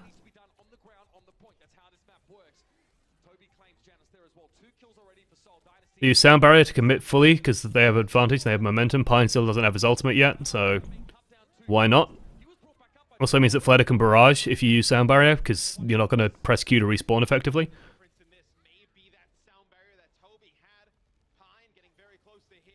So Seoul just, they knew that there was a moment of weakness and capitalized. Basically, it was the opposite of what NYXL were doing all Horizon. They had a moment, they had an opportunity, and they just fucking went for it.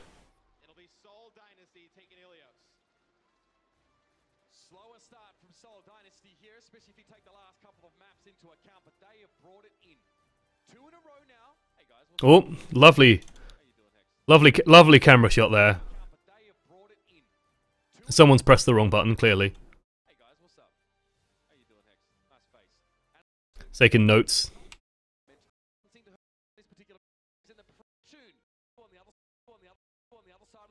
Oh, wait. Oop, go to the next one. Oop. Game 4.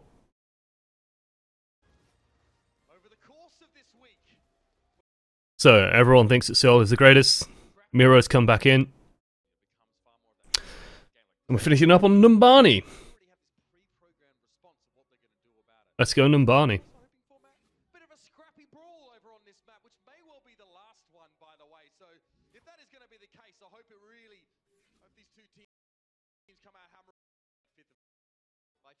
Forward, forward, forward, forward. Forward, forward. There we go.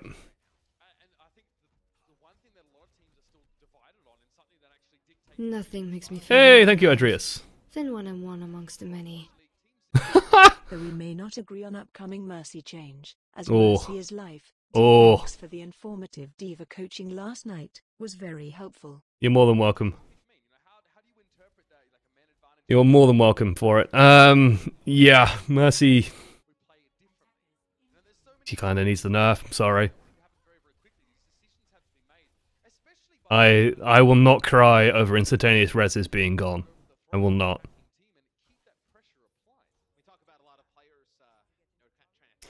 Okay, Seoul starting out with the Hanzo, mono support on attack. Interesting. Like we've seen Envy run mono support on defense pretty often. Nope, nope, nope. Zen Lucio though. Is this speed boost and wings? Yep. Just kind of a weird decision because like you have to slow down to catch the Mercy in that case anyway because Numbani's spawn is quite far back and like they're not in any great hurry anyway. They've pretty much instantaneously slowed down. This is pretty much standard dive posturing. So basically the issue on Numbani when you're running like anything that's even remotely going to dive and go for a backline target is that you have to like Tracer can't go vertical. She has to use the stairs, bless her. So she can't do anything fancy, because if Tracer could go upwards with Blink, it will be fucking insane. So, it's just a case of like, you've got to just stop and wait for Bunny to get into the position that they're about to show. Bunny goes round to the rear side. There we go. Bunny's now in position. Bunny can now strike on either side, depends on where the team wants to go. And now Seoul can start pushing forward. And so when the dive comes in on the front, basically that's going to push Arc to fall back maybe towards the healers here. It looks like instead the pressure's actually gone to the opposite side. So Seoul have mostly dove on the opposite side and are just using Bunny to try and tie up the supports. It does end up working out as I think Fleder can just land a rocket onto Arc.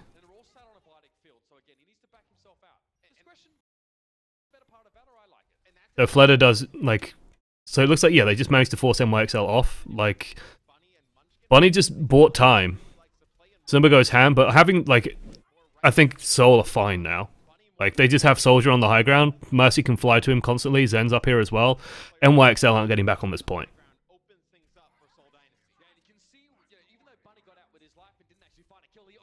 So they basically just created a space for Fleder to move into, and then Fleder just sets up, hit scan, and just becomes hit skanking on the high ground, shoots down, no problem. Easy.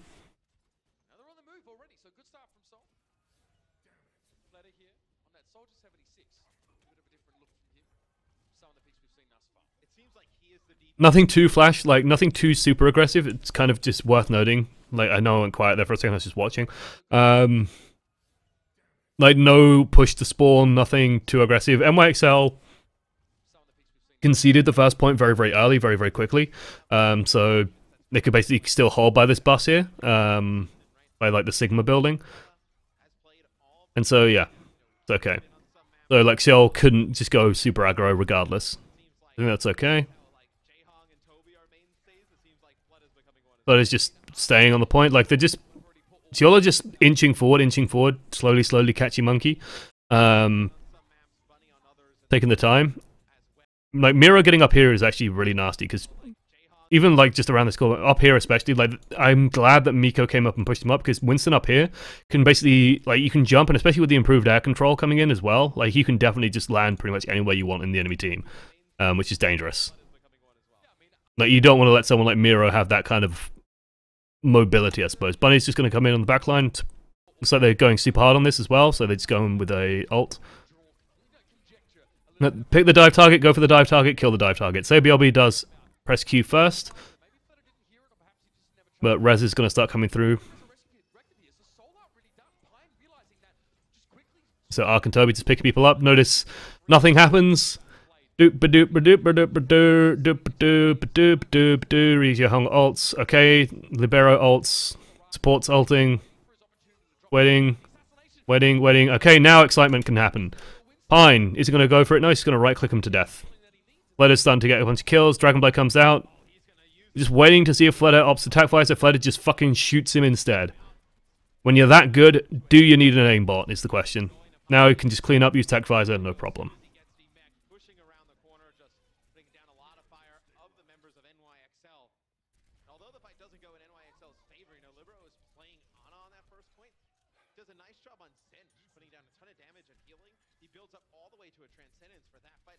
Easy.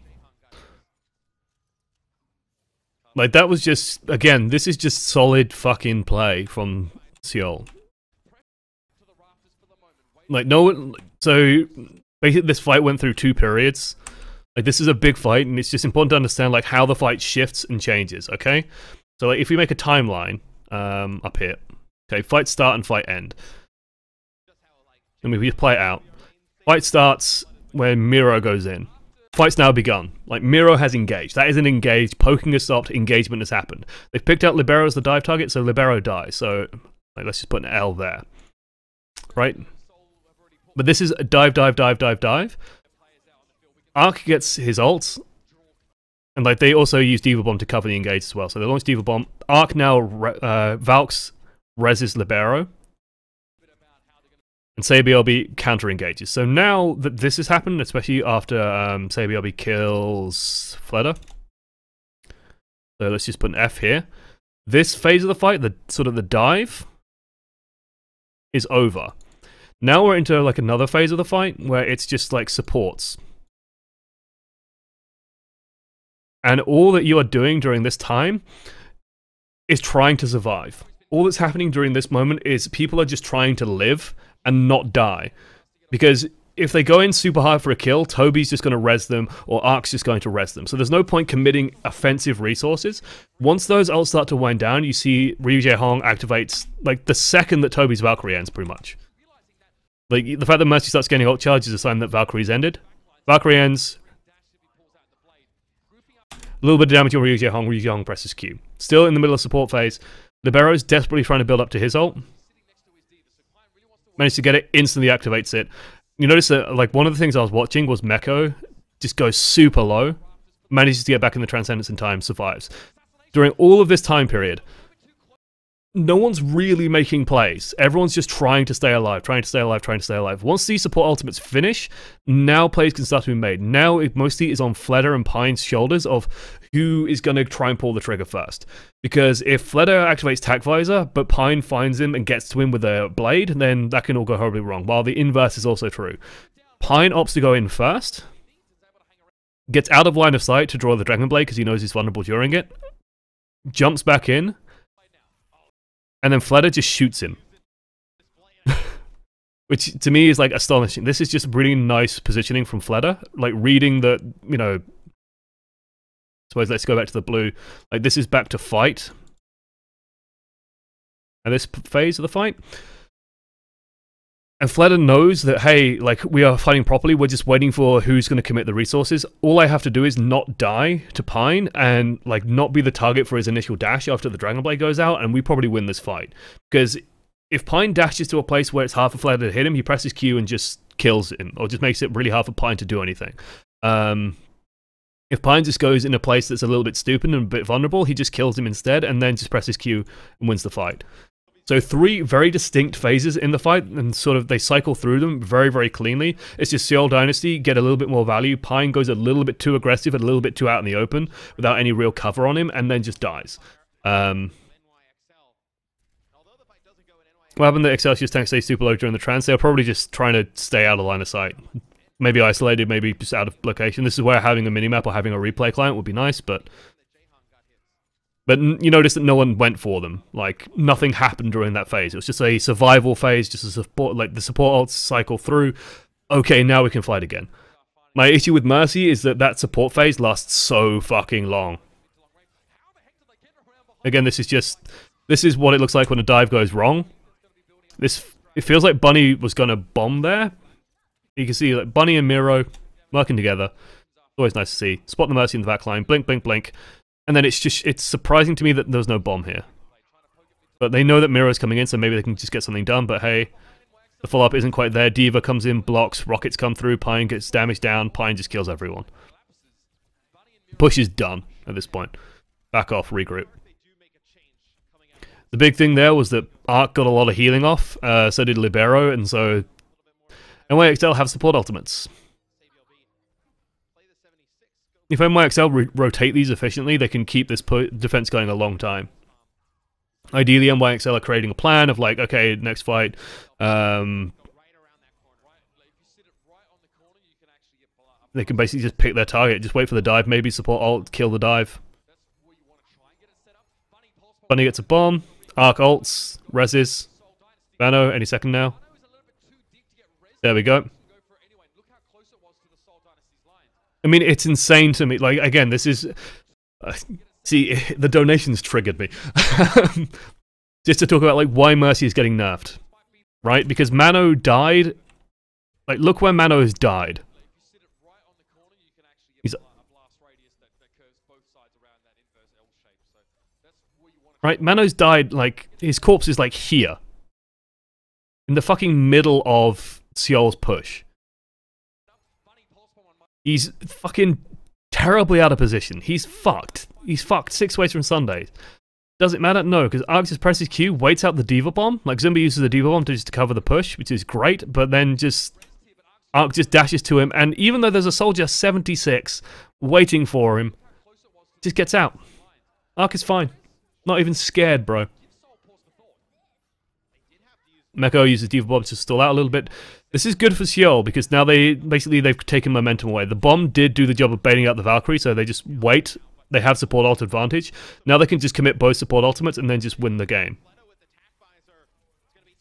So, sure, Visor comes through, kills one. Like, honestly, that's good enough, because it also gets Transcendence out. And then Ryu Jae-hong, who I think might have jumped the gun slightly in using the Trance when he did. Because now it's just a straight-up fight, but Seoul have already taken momentum. So they're just going to keep the momentum going. And just clean up. Latest positioning is just, hey, I'm just going to stand back and shoot stuff. Very nicely done.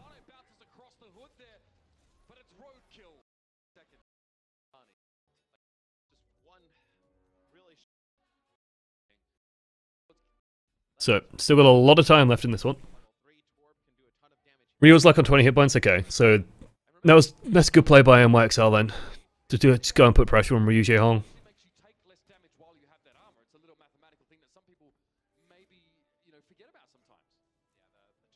This is an interesting defensive strategy.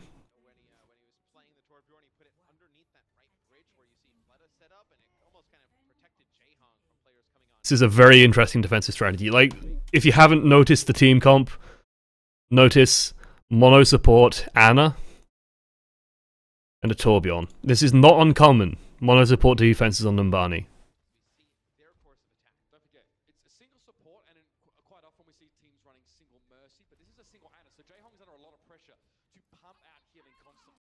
Very interesting first jump by Mano. Like, they literally just go straight in. I don't...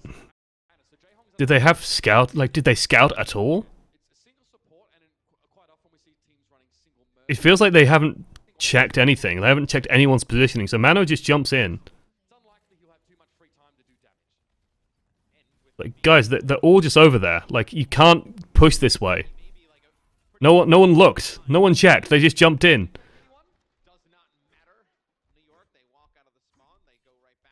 They just jumped in. What? I don't think Meko ever had time to peek or look. They know that something's over there.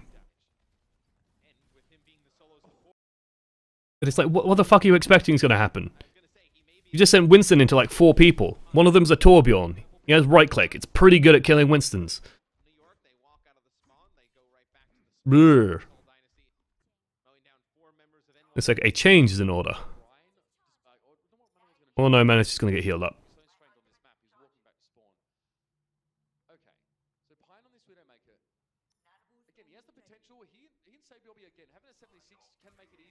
I do like that positioning. I will just mention, like, I do like the positioning over here. It's hard for Widow to get a good angle, and it means that Ryu Jae-hong can just stay where Ryu Jae-hong is now, and just heal across pretty safely. It's very, very nice. Because what's scary is if Ryu Jae-hong dies. You notice Toby comes all the way around just to deliver armor. Excelsior now just going to slow push through, but they could just send in a nano-boosted monkey. It's just going to clear this. Just a friggin' wrecking ball, basically.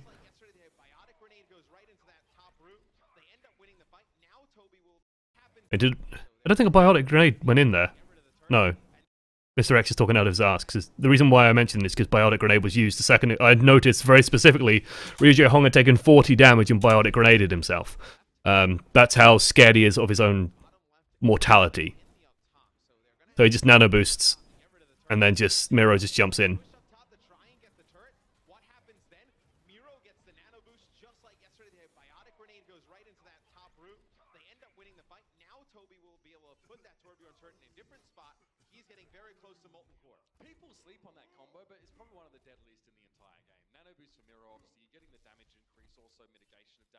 Yeah.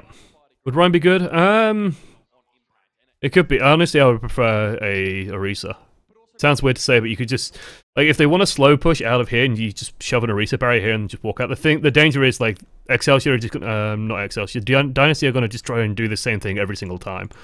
But Orisa fucks Torbjorn because the turret takes like 18 seconds to get through the barriers, more like 17 seconds, I suppose, to get through the barrier. And you just, by that time you have another one. It looks like NYXL, they just want to dive. Looks like they're trying to dive the Torp turret. They swap to a Farah, so they want to just blow the turret away, but they don't start the fight by blowing the turret away because the turret's been moved to the opposite side.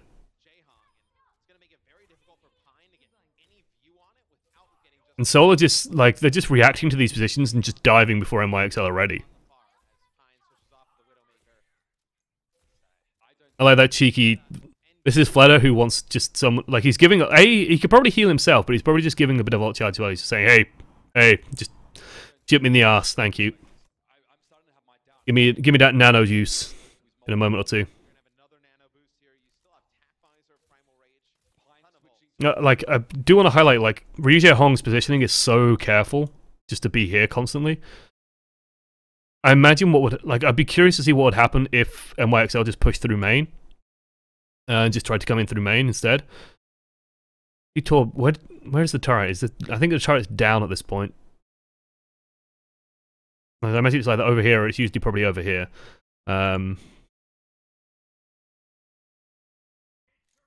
Just be curious. Oh no, wait. Turret's down here. Turret's not even involved in these fights. There it is. Turret's over my head, yeah.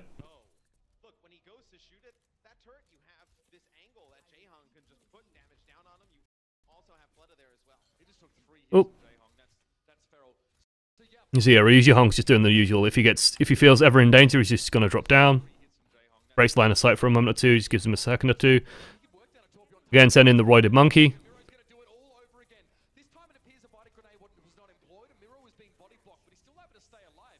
Trance gets used just to stop that working.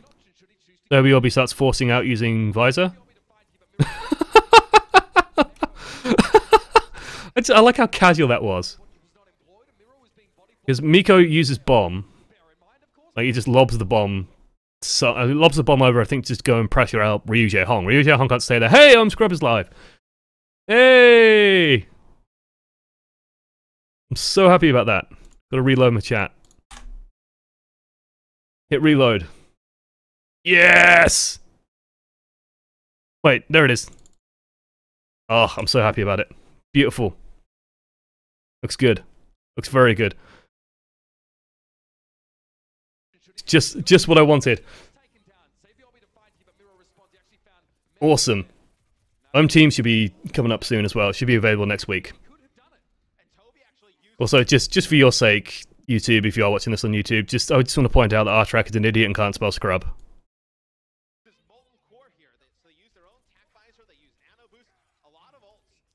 Awesome. Awesome, awesome, awesome, awesome, awesome. Right.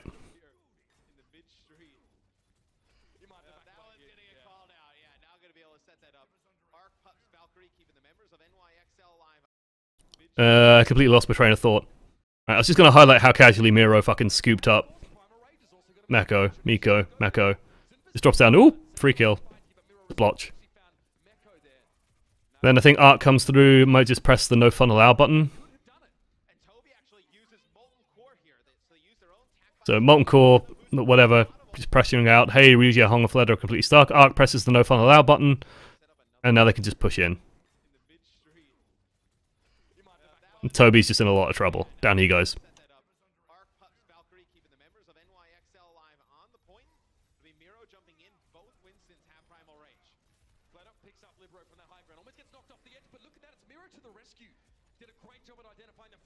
What?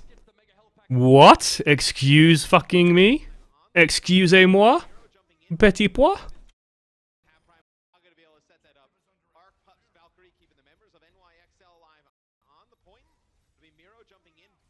Miro's just being a great big distraction. Fleder just gets an easy fucking kill, and suddenly it all starts falling apart. Miro's just going to start slamming around and dunking on the other Winston. Fleder can just run away, pick up a health pack. During all this time, Bunny's managed to come back, puts a bomb down, starting to clean up. Damage isn't coming in fast enough for Excelsior anymore. And what?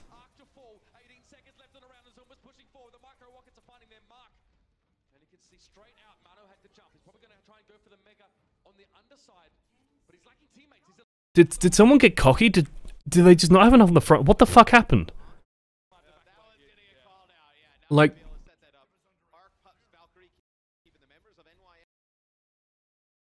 Zuma does a great job just stalling. Like, this is really good play from fucking Zumba and Miro, right? You see Zumba comes in, stands on the corner, stall, cycles out. Miro cycles in.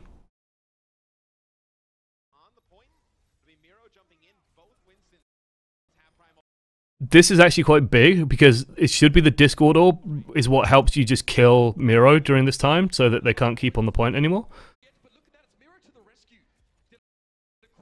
But like, that stall technique of just swapping the tanks in and out is what lets them get people back into the point, so Bunny can come through, DMX the D.Va. That's a huge source of damage. Like, D.Va is very, very good for clearing tanks up, and D.Va goes down. Suddenly, Zumba now is uncontested, and they just take the point back. Oh my god. Excuse me, Green Pea. Petit pois. It's something my mum used to say. It just rhymes. Excusez-moi, petit pois.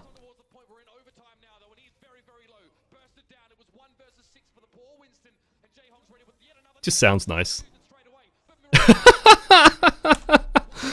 Oh, that's pretty awesome. Just barrage straight away. Kills the Nano, which is nice. Just gets instantaneously slept by Ryu Hong. That said, COB obviously starts cleaning up. Beautiful bomb from Bunny. Like, this is... This is so swingy. And this is Mitch delivering play-by-play with, like, pitch perfection. Mitch mentioned that, like, he thought he hit form at the end. And I agree.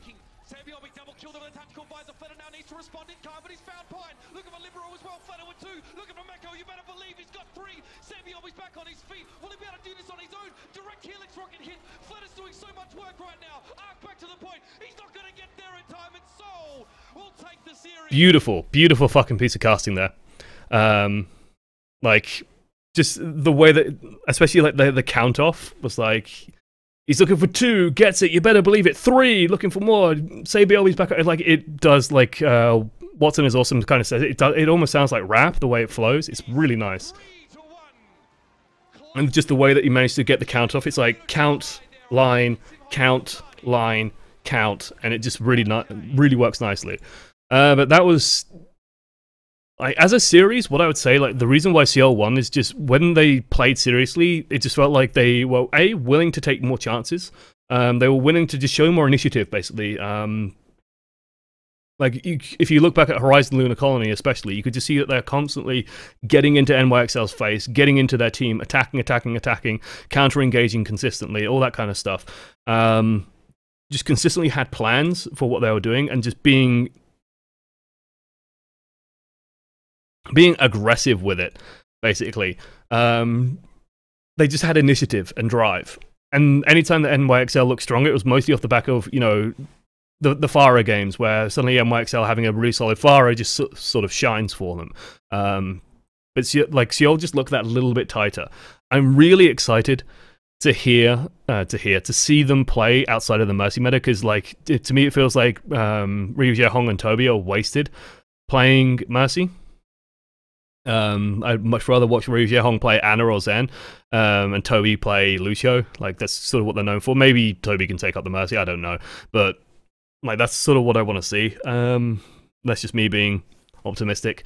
Otherwise, yeah, like, both of these teams are teams worth watching. NYXL are still playing, like, it's worth mentioning as well. I said it at the start, I'll say it at the end, just to sort of cap it off. NYXL are not playing with the full roster here. They are lacking Jay Jonak, who is their main support player. So Libero had to kind of step in. Libero seemed to do okay, but when Libero came out on DPS, NYXL looked stronger, and it looked really, really good. So yeah. It was nice, basically. Right. Otherwise, thank you for watching to the end of this Probing the Many. So if you are just joining us, you've just missed it. If you have watched this on YouTube, thank you for watching it on YouTube as well and getting all the way to the end. Definitely feel free to come by and watch these. They are done on Sundays at 10 o'clock on my stream, which is all in the links below. And if you're watching now, you're watching now, so you don't need me to tell you. Just click the link. It's there. Just hit follow. Boom. Done. Otherwise, thank you for watching to the end of this video. I'm going to play a little bit of chilled Overwatch because I'm exhausted. My voice is just fucking shattered at this point. So yeah, thank you for watching all the way through, and I'll see you guys next time. Toodles. YouTube's gone. What do you think the Mercy Nurse will do?